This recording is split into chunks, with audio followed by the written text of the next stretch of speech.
So, some of us struggle with community in different ways. We might be hesitant to join.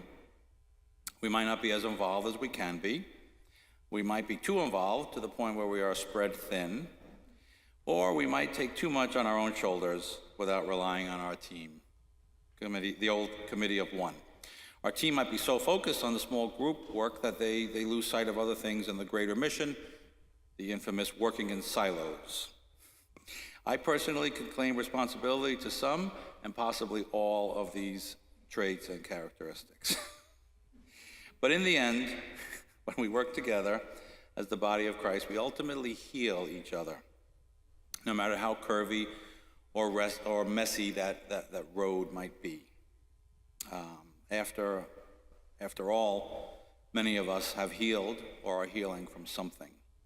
I think that's the idea and the action of community that's special for me, and it can do for many of us. It can heal us, restore our faith, fill the voids, strengthen a certain bond, or just remind or affirm exactly who we are and where we belong. The book of Matthew describes where 2 or 3 are gathered in my name, there I am, there is God. Same book, he also writes, "Come to me, those who are weary, for I will give you rest." In the book of John, he describes feeding 5,000 people with just a few loaves of bread and some fish. And John also describes Jesus as the bread of life. Anyone who comes to him will never go hungry. So, on that note, if anyone has ever been weak or alone and felt the strength restored after feeling other people pray for them, encourage them, offer advice, or just a listening ear or an open heart, then you all understand what the body of Christ in action feels like. And I can certainly attest to that.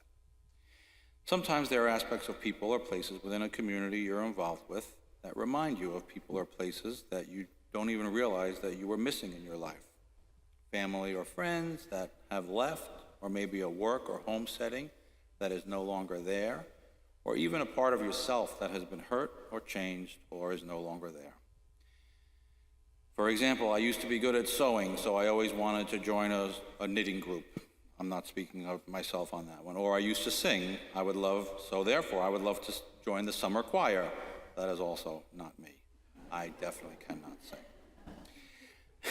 Or maybe you might miss a certain person or a parent who left the world too soon, or a grandparent that you never had the chance to meet.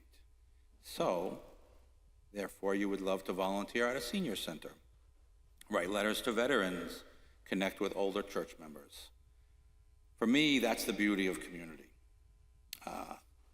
I know our turnout's a little bit low, but if you just think about a 2-part question and reflect on it on your own time, as opposed to speaking to our neighbors here, but if you want to, that's fine too, you could do that. So basically, just reflect to yourself or share with your neighbor or share with someone at home 2 questions and fill in the blank. I really miss blank, blank, blank. Therefore, I would love to get involved with blank, blank, blank. So I've learned a lot from service projects and ministry work here at this church over the years to serve and nurture others. And when you do that service, you ultimately feed your own soul. And you fix your own heart and mind on God, who provides strength and grace and all that you need to make it through life struggles. There was an elderly gentleman many years ago, his name in our church, his name was Paul. He was in the same new members class as me about 20 years ago. Paul was going through tough times, some health challenges, and right around Christmas time, he gave a small but very thoughtful gift for my newborn baby daughter, Riley. I was appreciative and thanked him for thinking of her. And he said, "That's okay, Peter. That's what friends are for." It is these brief moments within a community that feed and nurture me when I least expect it, when I don't think I need it, or when I don't even think I deserve it. We're all children of God, provided for and loved by God. So when we share that love and provision with each other, it's spreading the peace and love of Christ in action. So therefore, to conclude, whatever your needs may be, all of us in this church and myself included, hope that you can find what you're looking for within a community of your choice, whether it be in town, online, here at church, at work, at school, or anywhere. Just remember the two important things: you belong and community heals. Thank you.